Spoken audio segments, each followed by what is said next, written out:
राष्ट्रवादी शरद पवारांच्या खासदारांनी घेतली पंतप्रधान मोदींची भेट। मतदारसंघातील प्रश्नांवर चर्चा केल्याचा कोल्हेंचा दावा, तर पवार इंडिया आघाडी सोडणार नाहीत, राऊतांना विश्वास।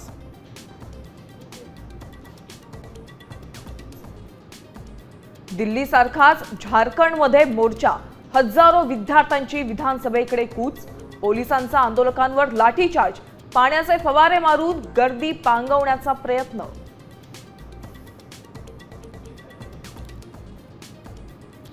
जात प्रमाणपत्र वैधतेवर तिढा असतानाच आता मराठा आरक्षणाचा निकाल लांबण्याची शक्यता। प्रभारी मुख्य न्यायमूर्ती रवींद्र घुगेंच्या बदलीनं सुनावणी अनिश्चिततेच्या छायेत।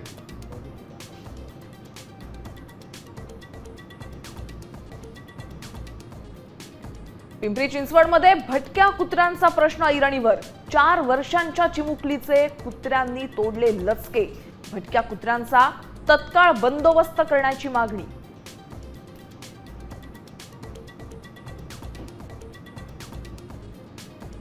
चाकण एमआयडीसीतील खड्ड्यांमुळे उद्योग क्षेत्राला मोठा फटका, 20 लघु उद्योग खंडाळा एमआयडीसी मध्ये स्थलांतराच्या तयारीत, 4000 कामगारांच्या रोजगारावर संकटाची शक्यता।